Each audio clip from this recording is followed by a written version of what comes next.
जय हिंद दोस्तों, स्वागत है आप सभी का मेरे YouTube चैनल SVN क्लासेज में। तो और सब बढ़िया, ठीक है। उम्मीद करते हैं आप लोग स्वस्थ होंगे और पढ़ाई अच्छे से चल रही होगी। इससे पीछे के क्लास में हम लोग पूरे डिटेल में भारत शासन अधिनियम 1935 के बारे में पढ़ा था और अब हम लोग संवैधानिक विकास के क्रम में संविधान का निर्माण कैसे हुआ उस चीज़ पे डिस्कस करेंगे। और आज की क्लास में हम लोग पढ़ेंगे संविधान सभा का गठन कैसे हुआ, क्योंकि हम जानते हैं कि जो हमारा भारतीय संविधान है वो एक निर्मित संविधान है। क्योंकि जब मैं लिखित और अलिखित बता रहा था तो वहाँ पे मैं आप लोगों को स्पष्ट शब्दों में बताया था कि लिखित संविधान का अर्थ ही ये होता है कि वो संविधान सभा द्वारा लिखा जाता है। तो जो भारत का संविधान है वो निर्मित है। निर्मित संविधान और विकसित संविधान दोनों में अंतर होता है। विकसित संविधान के बारे में भी हम बता चुके हैं और निर्मित के भी बारे में बता चुके हैं। दूसरी या तीसरी क्लास होगी हमें लगता है संविधान की, जब पॉलिटी स्टार्ट किए थे। तो जहाँ पे भी संविधान का निर्माण होता है तो वहाँ पे संविधान सभा का जिक्र अवश्य ही किया जाता है, क्योंकि संविधान सभा के द्वारा ही संविधान का निर्माण किया जाता है। और जैसा कि जो हमारा संविधान है वो 60 से अधिक देशों से लिया गया है। लेने का तात्पर्य यह है कि 60 से अधिक देशों के संविधान का अध्ययन किया गया, उसके बाद तो भारतीय संविधान में जो भी चीजें समावेशित हैं वो रखी गई हैं। तो आज हम लोग बात करेंगे कि संविधान सभा का गठन कैसे हुआ, किस बेसिस पे हुआ। तो बिना देर किए आइए शुरू करते हैं संविधान सभा के गठन के बारे में। तो देखिए, अगर बात की जाए कि संविधान सभा का विचार सर्वप्रथम किसके द्वारा दिया गया था, तो इसका जवाब है हेनरी मेन के द्वारा, जो इंग्लैंड का था। सर्वप्रथम संविधान सभा के विचार का जो प्रावधान था वो किसके द्वारा लाया गया था? हेनरी मेन के द्वारा। यह लाया तो गया हेनरी मेन के द्वारा, जो ब्रिटेन का निवासी था, लेकिन इसका व्यवहारिक अनुप्रयोग अमेरिका और फ्रांस में सबसे पहले किया गया था। तो अगर बात की जाए कि संविधान सभा का विचार सर्वप्रथम किसने दिया था, तो हेनरी मेन के द्वारा दिया गया था। और इसका व्यवहारिक अनुप्रयोग जो देखने को मिलता है तो सर्वप्रथम अमेरिका और फ्रांस में देखने को मिलता है। ठीक है। अब इसके बाद बात आती है कि संविधान सभा की मांग कब, कैसे, किसके द्वारा की गई। ठीक है, क्योंकि धीरे धीरे इन सब चीजों से होते हुए ही हम संविधान सभा के गठन पे पहुंचेंगे। जो भी उसकी पृष्ठभूमि है उसको अच्छे से देखते हुए ही तो आगे जाएंगे कि संविधान सभा का गठन कितने सदस्यों द्वारा किया गया, प्रत्यक्ष हुआ, प्रत्यक्ष हुआ, सारी चीजों पे हम लोग डिटेल में डिस्कस इस क्लास में करेंगे। ठीक है। तो यहाँ पे अगर बात की जाती है कि सबसे पहले संविधान सभा के गठन के बारे में अगर किसी ने बात किया या संविधान की मांग के बारे में अगर किसी के द्वारा बात की गई तो 1895 में स्वराज विधेयक के तहत बाल गंगाधर तिलक ने किया था। उसके बाद 1922 में महात्मा गांधी जी ने भी बोला था कि भारतीयों का संविधान भारतीयों के इच्छा अनुसार ही होना चाहिए, अर्थात भारतीयों के द्वारा ही निर्मित होना चाहिए। तो 1895 में बाल गंगाधर तिलक, 1922 में महात्मा गांधी जी द्वारा ये। लेकिन ये सारी अनौपचारिक मांगे हैं, ये इन लोगों का पर्सनल विचार है। ये ऑफिशियल तौर पे ये कोई भी मांग नहीं की जा रही है अभी तक। उसके बाद 1924 में मोतीलाल नेहरू के द्वारा संविधान सभा के विचार का प्रस्ताव दिया गया। यह भी अनऑफिशियल मांग थी। अनौपचारिक मांग थी। उसके बाद अगर बात की जाए कि सर्वप्रथम औपचारिक मांग संविधान सभा की किसके द्वारा की गई, तो 1934 में एम.एन. राय के द्वारा की गई थी। ठीक है, अगर बात की जाए कि सर्वप्रथम संविधान सभा की मांग औपचारिक रूप से ऑफिशियल तौर पर किसके द्वारा की गई, तो 1934 में एम.एन. राय के द्वारा की गई। उसके बाद 1935 में कांग्रेस द्वारा आधिकारिक रूप में इसको स्वीकार किया गया और इसकी मांग की गई। उसके बाद 1939 में जवाहरलाल नेहरू के द्वारा इसकी मांग की गई थी संविधान सभा की। ठीक, तो इन सब सारी चीजों को हम लोग यहां पे एक बार देख लें। देखिए, पहले हमने बताया हेनरी मेन। आप लोग लेक्चर देख के नोट करते रहिए, पूरा डिटेल में नहीं लिखवाएंगे हम। हेनरी मेन संविधान सभा का विचार दिया, संविधान सभा का विचार सर्वप्रथम इसके द्वारा दिया गया। सर्वप्रथम, तो आप लोग इसको लिख लेंगे कि संविधान सभा का विचार सर्वप्रथम हेनरी मेन के द्वारा दिया गया था। लेकिन इसका व्यवहारिक अनुप्रयोग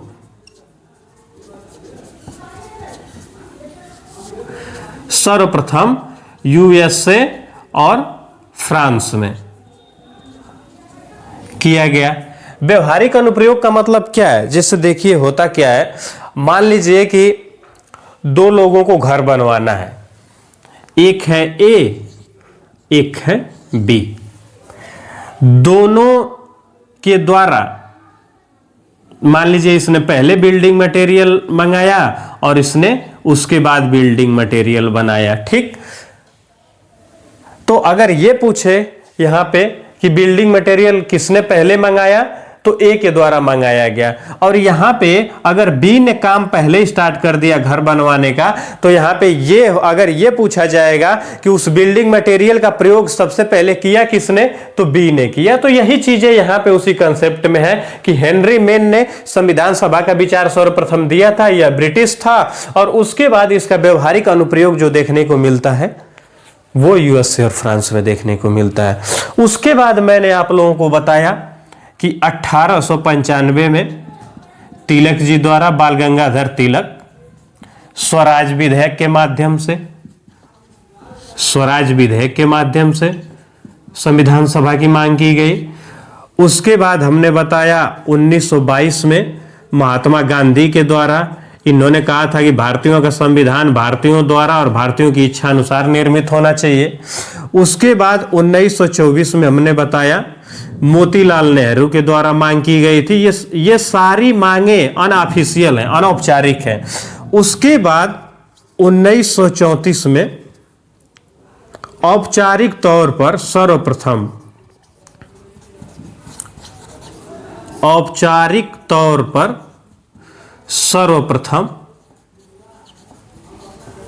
एम.एन. राय द्वारा। इसके बाद 1935 में कांग्रेस द्वारा आधिकारिक तौर पर। इसके बाद 1939 में जवाहरलाल नेहरू द्वारा। तो ये उसके मांग का घटनाक्रम हो गया। ठीक है, इसके बाद क्या हुआ कि ब्रिटिशर्स जान चुके थे कि अब भारतीय अपना संविधान बना के ही रहेंगे, और इधर 1939 में ही द्वितीय विश्व युद्ध स्टार्ट हो चुका था। और इस सारी घटनाक्रम को मैं पहले बता चुका हूं कि कांग्रेस मंत्रिमंडल द्वारा त्यागपत्र दिया गया, फिर मुस्लिम लीग द्वारा 22 दिसंबर 1939 को मुक्ति दिवस मनाया गया। इन सारी चीजों पर मैं पीछे की क्लास में डिस्कस कर चुका हूं डिटेल में। उसके बाद क्या हुआ कि भारतीयों को बिना भारतीयों की सहमति के युद्ध में शामिल कर लिया गया, जिससे भारतीय नाराज थे। सारी चीजें मैं आप लोगों को बता चुका हूं। उसके बाद यहां पे अगस्त प्रस्ताव लाया गया। अगस्त प्रस्ताव ये कब लाया गया? तो 1940 में लाया गया। ठीक है, ये अगस्त प्रस्ताव लाया ही क्यों गया? ये अगस्त प्रस्ताव ब्रिटिशर्स के द्वारा भारतीयों को खुश करने के लिए लाया गया, क्योंकि इस टाइम अंग्रेजों को भारतीयों को युद्ध में शामिल करने की सबसे ज्यादा जरूरत थी, और यही वजह थी अगस्त प्रस्ताव लाया गया। आखिर इस प्रस्ताव में प्रावधान क्या क्या किया गया? ठीक है, तो इसमें पहला पॉइंट यह दिया गया कि वायसराय की कार्यकारिणी में अधिक भारतीयों को शामिल किया जाएगा, अधिक भारतीयों को शामिल किया जाएगा। पहला पॉइंट इसमें यह दिया गया। उसके बाद क्या दिया गया? इसके बाद इसमें यह बताया गया कि जो द्वितीय विश्व युद्ध चल रहा है, इसके समाप्त होने के बाद भारतीयों के लिए संविधान सभा का गठन किया जाएगा, अर्थात युद्धोपरांत संविधान का निर्माण, भारतीय अपने संविधान का निर्माण कर सकेंगे, या भारतीय अपने संविधान सभा का निर्माण भारतीयों के लिए किया जाएगा। लेकिन देखिए यहां पे ये जो पॉइंट आया कि युद्ध के बाद तो भारतीय लोग बहुत अच्छे से ब्रिटिशर्स को जान चुके थे कि ये लोग सिर्फ और सिर्फ जो भी कार्य कर रहे हैं वो खुश करने के लिए कर रहे हैं। ठीक, तो यही वजह था कि कांग्रेस और लीग अर्थात मुस्लिम लीग दोनों द्वारा इसका विरोध किया गया और इसको अस्वीकृत कर दिया गया, और अस्वीकृत कर दिया गया। ठीक है, ये सारी चीजें आप लोग नोट करते रहेंगे तो साथ ही साथ एक अच्छा सा नोट्स आप लोगों का तैयार हो जाएगा, अपने हाथों से लिखा हुआ नोट्स। और ये चीज एकदम कंफर्म है, गारंटेड है कि इससे बाहर आपका एक क्वेश्चन नहीं जाने वाला है। इस बोर्ड के आगे खड़ा होकर मैं आप लोगों को बोल रहा हूं कि इससे बाहर एक क्वेश्चन नहीं जाएगा, अन्यथा जब एग्जाम दे के आप लोग आएंगे तो वो सारे जो क्वेश्चंस रहेंगे इस पॉलिटी के क्लास से ही मिलेंगे आपको। तो देखिए ये अगस्त प्रस्ताव का खेल यहां पे समाप्त हो गया। उसके बाद ब्रिटिशर्स जान गए और उन लोगों को भारतीयों की आवश्यकता थी युद्ध के दृष्टिगत। यही वजह था कि फिर क्रिप्स प्रस्ताव लाया गया, क्रिप्स मिशन।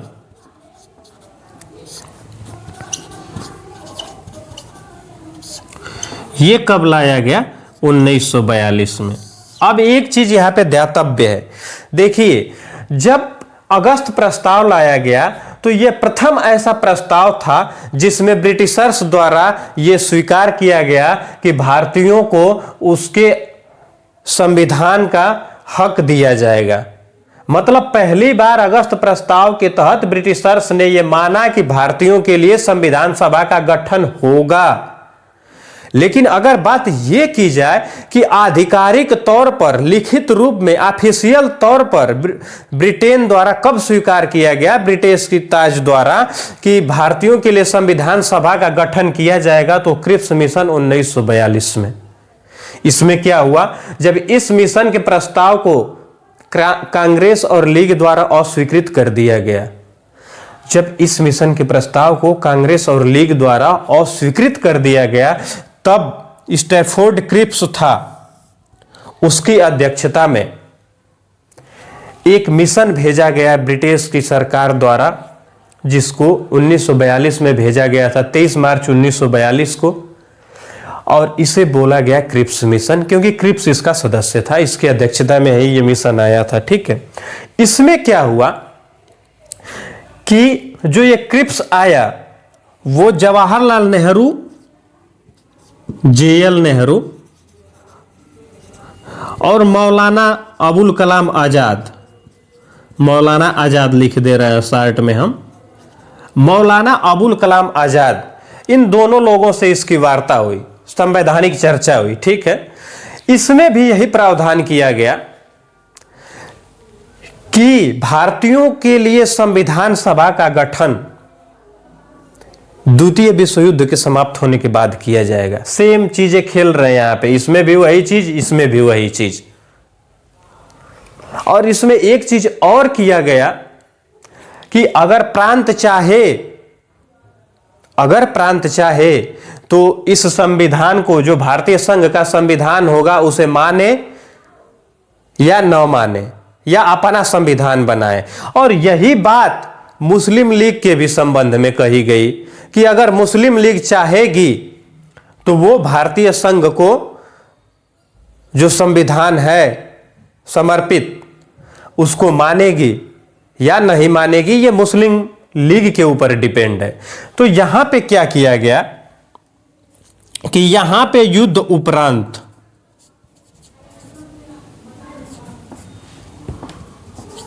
संविधान सभा का गठन या संविधान का निर्माण, संविधान सभा का गठन।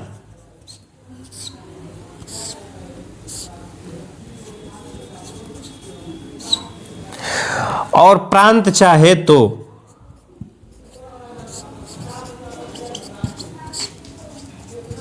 और मुस्लिम लीग भी चाहे तो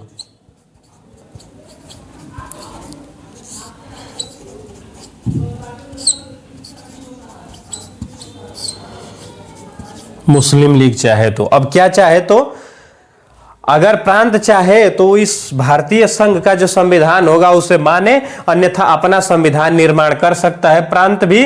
और मुस्लिम लीग भी चाहे तो माने या चाहे तो न माने।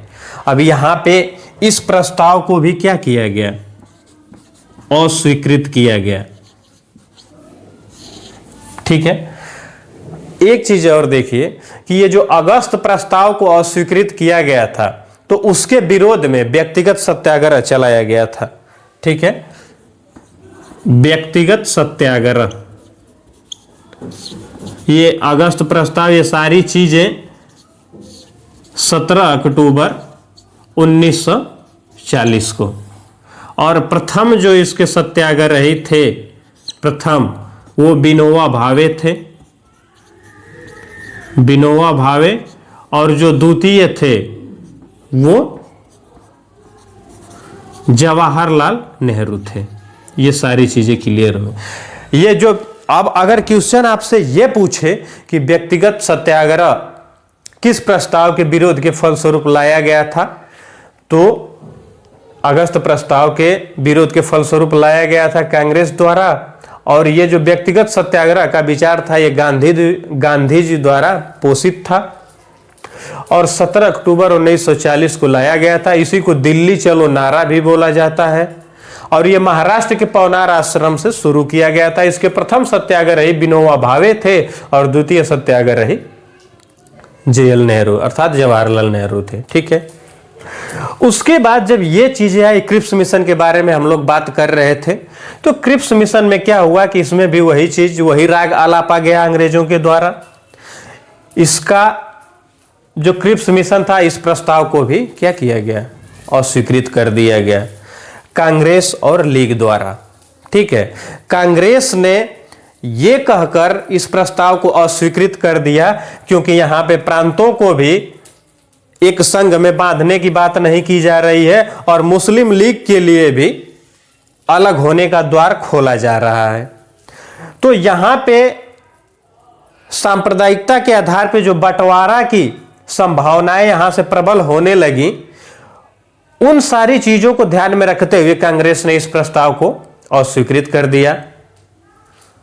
उसके बाद मुस्लिम लीग ने यह कहकर इस प्रस्ताव को अस्वीकृत कर दिया कि इसमें मुस्लिम लीग के लिए अलग से संविधान या सरकार के बारे में स्पष्ट रूप से बात नहीं कही गई है। तो कांग्रेस और लीग दोनों द्वारा यह प्रस्ताव अस्वीकृत कर दिया गया। और इसी मिशन के बारे में गांधी जी ने, जब इसके बाद यह भी प्रस्ताव अस्वीकृत हो गया, तो गांधी जी के द्वारा क्रिप्स मिशन के बारे में बोला गया कि यह एक उत्तर दिनांकित चेक की भांति है, अर्थात पोस्ट डेटेड चेक की भांति है। यह क्वेश्चन कई बार एग्जाम में पूछा गया है कि क्रिप्स मिशन के संदर्भ में किसके द्वारा यह कथन बोला गया कि क्रिप्स मिशन उत्तर दिनांकित चेक की भांति है, अर्थात पोस्ट डेटेड चेक की संज्ञा क्रिप्स मिशन को किसके द्वारा दी गई, तो महात्मा गांधी के द्वारा दी गई। इस चीज को आप लोग अपने कॉपी में नोट कर लें। उसके बाद इसी में थोड़ा सा और स्टेटमेंट जोड़ के जवाहरलाल नेहरू ने क्रिप्स मिशन को टूटते बैंक के नाम उत्तर दिनांकित चेक की संज्ञा दी। अर्थात कोई बैंक दिवालिया घोषित होने वाला है और उसी के नाम किसी के द्वारा चेक काट दिया गया। तो यहां पे ये चीज देखने को मिलती है। दो महत्वपूर्ण स्टेटमेंट इस संविधान से संबंधित हैं, जिसके बारे में मैं आप लोगों को बता दिया। उसके बाद अब हम लोग आएंगे कैबिनेट मिशन के। यहां पे कैबिनेट मिशन, और ये एग्जाम के पॉइंट ऑफ व्यू से अति महत्वपूर्ण है। ठीक है,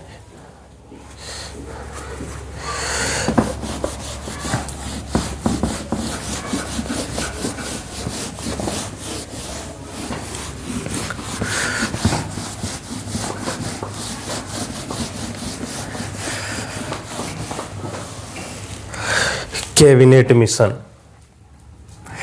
देखिए, जब उपरोक्त दोनों प्रस्ताव कांग्रेस द्वारा और लीग द्वारा अस्वीकृत कर दिए गए, तो उसके बाद कैबिनेट मिशन लाया गया। और कैबिनेट मिशन का उद्देश्य था, 1946 में इसको लाया गया, और इसका पहला उद्देश्य था अंतरिम सरकार का गठन। अंतरिम सरकार का गठन, और जो दूसरा उद्देश्य लाया गया वो संविधान सभा का गठन।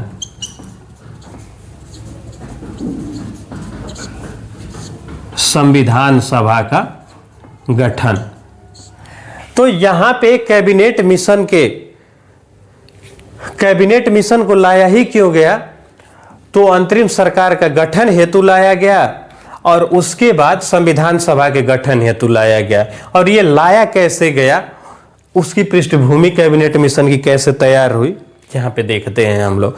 हुआ क्या कि जब दोनों प्रस्तावों से भारतीय असंतुष्ट हो गए, तो इसके बाद यहां पे ब्रिटेन में बेवेल की सरकार थी, और बेवेल के सरकार के बाद इटली की सरकार बनी। इटली की सरकार, और यह लेबर पार्टी के थे, लेबर पार्टी के। ठीक है, ये पीएम बनते हैं। और ये अगर कहा जाए तो ये अन्य जो प्रधानमंत्री अब तक आए थे उनमें थोड़ा सा उदारवादी सोच के थे। ठीक, और इन्होंने जैसे ही पीएम पद की शपथ ली, उसके बाद इन्होंने घोषणा किया कि भारतीयों को स्वतंत्र होने का अधिकार है। ठीक है, इन्होंने क्या बताया कि भारतीयों को स्वतंत्र होने का अधिकार है। पहला इन्होंने ये बोला, और उसके बाद इन्हीं के नेतृत्व में एक मिशन का गठन किया गया, और उस मिशन में जो भी 3 सदस्य थे वो तीनों कैबिनेट मंत्री थे ब्रिटेन के संसद के। यही वजह था कि उस मिशन को कैबिनेट मिशन नाम दिया गया, और इसका गठन किया गया। और इसमें 3 सदस्य थे। पहले थे पैथिक लॉरेंस, दूसरे थे एबी अलेक्जेंडर, और तीसरा था स्टैफोर्ड क्रिप्स। ठीक है, इसको शार्ट में हम लोग पास लिखते हैं। पी मतलब पैथिक लॉरेंस, ए मतलब एबी अलेक्जेंडर, एस मतलब स्टैफोर्ड क्रिप्स। ठीक है, यहां पे ये 3 चीजें हो गई। जब ये 3 आए, ये जो एबी अलेक्जेंडर था ये ब्रिटेन का नौसेना मंत्री था, ये जो पैथिक लॉरेंस था ये भारत सचिव था, और उसके बाद जो क्रिप्स था वो व्यापार बोर्ड का अध्यक्ष था।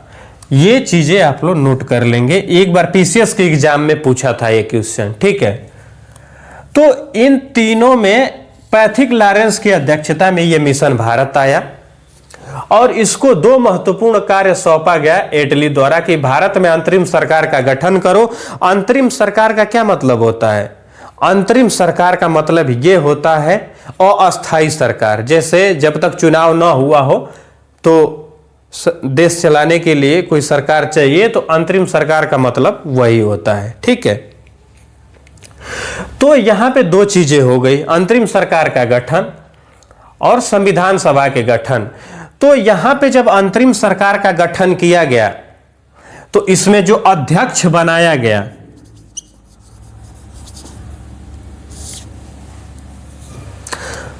वो किसको बनाया गया? बेवेल को बनाया गया। ठीक है,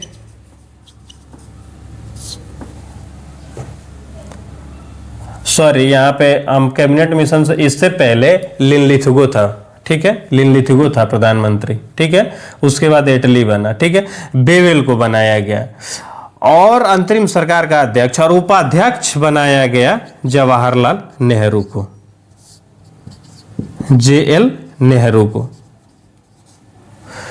तो अंतरिम सरकार से संबंधित कुछ फैक्ट है जिसको आप लोग अपने कॉपी में नोट कर लेंगे ताकि सिर्फ और सिर्फ आप अपनी कॉपी पढ़ के जाएं तो सारे क्वेश्चन अटेम्प्ट हो जाए। जब इसमें अध्यक्ष बेवेल को बनाया गया और उपाध्यक्ष जवाहरलाल नेहरू को बनाया गया और जो विदेशी मामले थे या विदेशी जो विभाग था वो इन्हीं को दिया गया। उसके बाद एक बार पीसीएस में क्वेश्चन पूछा था कि जोगेंद्रनाथ विधि अंतरिम सरकार के अंतर्गत विधि मंत्री किसे बनाया गया था? तो जोगेंद्रनाथ मंडल को बनाया गया। तो यहाँ पे कुछ मंत्रियों के बारे में हम बता देते हैं जो अंतरिम सरकार में थे। देखिए, जवाहरलाल नेहरू को विदेशी मामला दे दिया गया, अध्यक्ष हो गए बेवेल और उपाध्यक्ष हो गए जवाहरलाल नेहरू। उसके बाद जो बलदेव सिंह थे उनको रक्षा मंत्री बनाया गया। उसके बाद जो सरदार वल्लभ भाई पटेल जी थे उनको गृह मंत्रालय दिया गया। उसके बाद जो लियाकत अली थे उनको वित्त मंत्रालय दिया गया। राजगोपालाचारी जी थे उनको शिक्षा मंत्रालय दिया गया। उसके बाद राजेंद्र प्रसाद जी को खाद्य एवं कृषि मंत्रालय दिया गया। उसके बाद अरुणा आसफ अली को रेलवे एवं परिवहन मंत्रालय दिया गया। राजेंद्र प्रसाद को खाद्य एवं कृषि मंत्रालय दिया गया। यह क्वेश्चन एक बार पीसीएस में पूछ चुका है। जोगेंद्रनाथ मंडल को विधि तथा न्याय मंत्रालय दिया गया। यह क्वेश्चन एक बार पीसीएस में पूछा जा चुका है। अरुणा आसफ अली को रेलवे एवं परिवहन दिया गया मंत्रालय। यह क्वेश्चन एक बार लोअर पीसीएस में पूछा जा चुका है। ठीक है, तो ये चीजें हो गई। अब इसके बाद हम लोग पढ़ेंगे कि संविधान सभा का जो गठन हुआ वो कितने सदस्यों पे हुआ, कैसे हुआ, इन सब सारी चीजों के बारे में हम लोग पढ़ेंगे। अब तो ये कैबिनेट मिशन की बात यहां तक हो गई।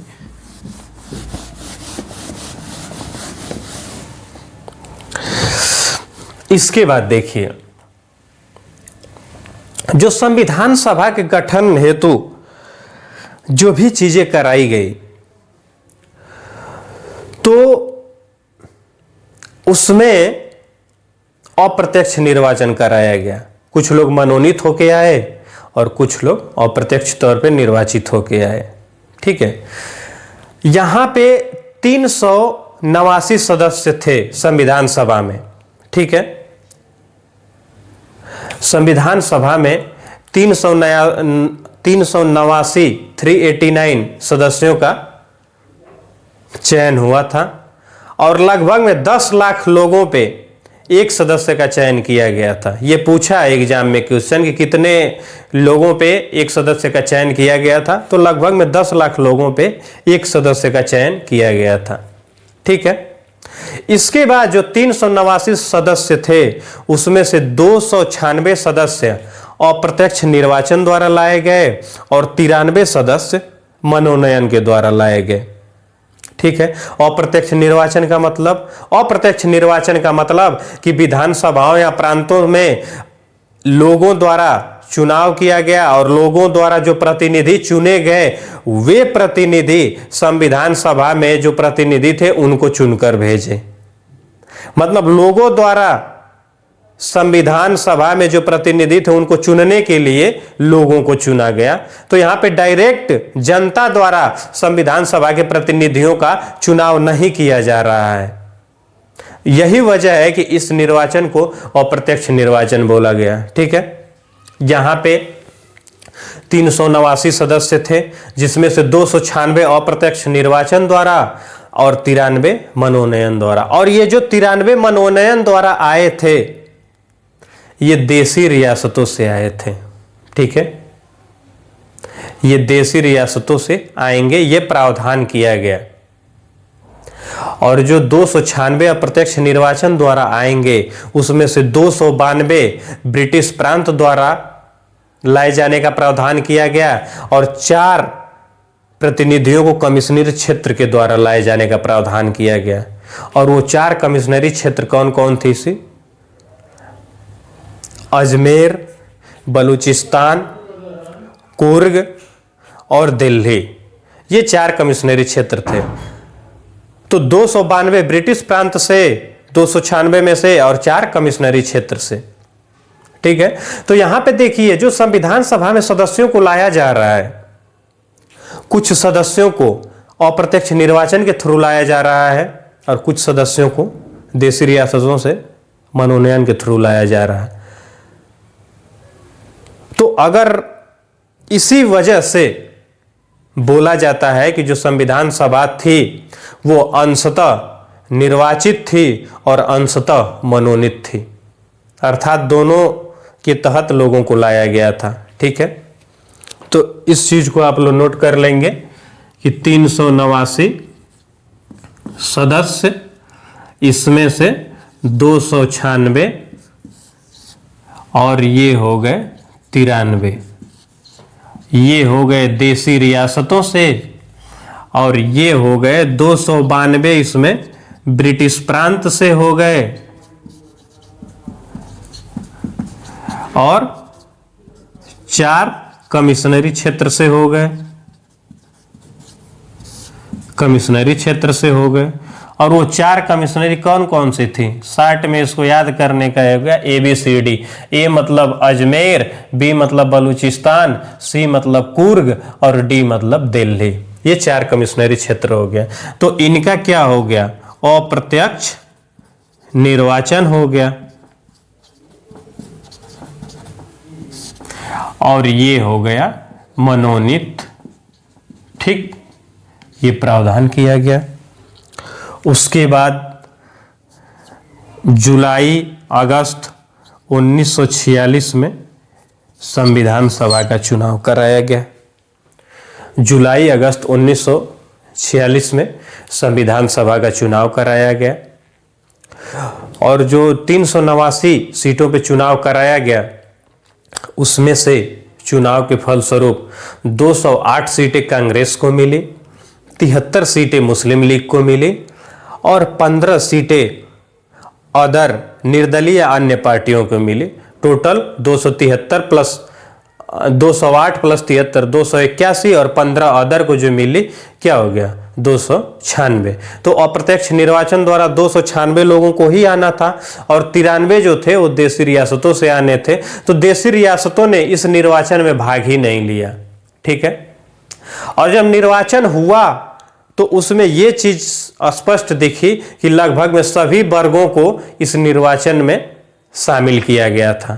ठीक है, इस निर्वाचन के फलस्वरूप जो भी रिजल्ट आया तो उससे यही स्पष्ट स्थिति देखने को मिली कि इस निर्वाचन में के बाद लगभग में सभी वर्गों का प्रतिनिधित्व था। अब कम था अधिक था वो अलग मैटर हो गया, लेकिन लगभग में सभी वर्गों का प्रतिनिधित्व था। ठीक है, तो जब निर्वाचन हुआ तो 208 सीटें कांग्रेस को मिली, 73 सीटें मुस्लिम लीग को मिली और 15 सीटें अन्य को मिली। टोटल हो गए 296। और जो ये थे ये भाग ही नहीं लिए निर्वाचन में। ठीक, ये लोग भाग ही नहीं लिए निर्वाचन में। अब क्वेश्चन कई बार एग्जाम में पूछा है कि ये जो सदस्य चुन के आए थे इसमें कितनी महिला सदस्य थी? तो 15 महिलाएं थी इसमें। संविधान सभा में कितनी महिलाएं थी? 15। ठीक है, सर्वाधिक महिलाएं किस प्रदेश से थी? तो उत्तर प्रदेश से थी, 5 थी। ठीक है, अगर ये पूछा जाए कि संविधान सभा में महिलाओं की संख्या कितनी थी तो 15 थी और सर्वाधिक महिलाओं की संख्या किस प्रांत से थी? तो उत्तर प्रदेश से थी। कितनी थी? तो 5 थी। ये हो गया। फिर ये पूछता है कि कितने एससी सदस्य थे? अर्थात अनुसूचित जाति के तो 26 थे, और कितने एसटी सदस्य थे अर्थात अनुसूचित जनजाति के कितने सदस्य थे संविधान सभा में, तो 33 थे। ये चीज हो गई। उसके बाद यहां पे बात आती है कि संविधान सभा में एकमात्र मुस्लिम महिला सदस्य कौन थी। ये क्वेश्चन पूछा है एग्जाम में। तो बेगम एजाज रसूल थी, बेगम एजाज रसूल, और ये यूपी से चुन के गई थी। ठीक है। उसके बाद ये पूछता है कि एकमात्र एससी महिला, तो वो थी हंसा मेहता। ठीक है, ये हो गई। उसके बाद एक क्वेश्चन पूछा है कि एनी मस्करीनी,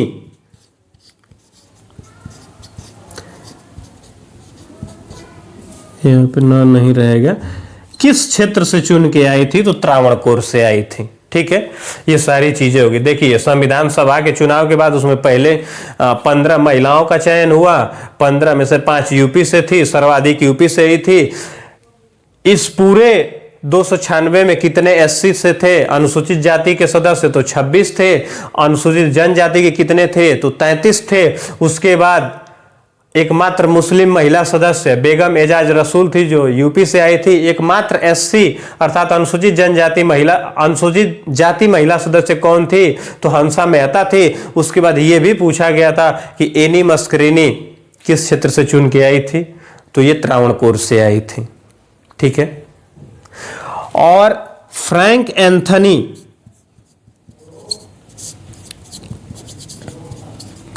ये एंग्लो इंडियन थे संविधान सभा में। और पीएच मोदी, ये पारसी समुदाय से थे। तो देखिए यहां पे एससी के भी लोग हैं, एसटी के भी हैं, महिलाएं भी हैं, मुस्लिम भी हैं एससी, और यहाँ पे एंग्लो इंडियन भी है, पारसी भी हैं, और सामान्य लोग भी हैं। ठीक है, सामान्य लोग भी हैं। तो यहाँ पे हम क्या देख रहे हैं कि संविधान सभा में लगभग में सभी वर्गों का प्रतिनिधित्व तो यहाँ पे स्पष्ट दिखाई देखने को मिलता है। लेकिन जो संविधान सभा में सर्वाधिक सदस्यों की संख्या थी वो कांग्रेस से थी। ठीक है, संविधान सभा में सर्वाधिक सदस्यों की जो संख्या थी वो कांग्रेस से थी। और यही वजह था कि ऑस्टिन द्वारा तंज के रूप में एक स्टेटमेंट दिया गया कि संविधान सभा ही कांग्रेस थी और कांग्रेस ही भारत था, क्योंकि संविधान सभा में सबसे ज्यादा सदस्यों की संख्या थी कांग्रेस की तरफ से। और यह वजह था कि ऑस्टिन के द्वारा यह बोला गया कि संविधान सभा कांग्रेस थी और कांग्रेस ही भारत था। ठीक है, यहां पे अगर बात की जाए कि ये जो संविधान सभा के सदस्यों का निर्वाचन हुआ तो वो कैसे हुआ, तो बता चुकी है कि अप्रत्यक्ष हुआ। लेकिन किस विधि के अनुसार हुआ, तो यहां पे एकल संक्रमणीय मत पद्धति और समानुपातिक प्रतिनिधित्व के जरिए किया गया। अब ये क्या है एकल संक्रमणीय मत पद्धति और समानुपातिक प्रतिनिधित्व, तो इसके बारे में और उसके बाद जो संविधान सभा की अब बैठकें हैं, क्योंकि संविधान सभा का गठन किया जा चुका है, कैसे चीजें आगे की जा रही हैं, उन सारी चीजों में हम लोग आगे की क्लास में डिटेल में पढ़ेंगे। तो आज की क्लास में सिर्फ इतना ही। अगर क्लास अच्छी लगे तो शेयर करिए, सब्सक्राइब करिए, लाइक करिए। ठीक है, धन्यवाद। आज के लिए बस इतना ही।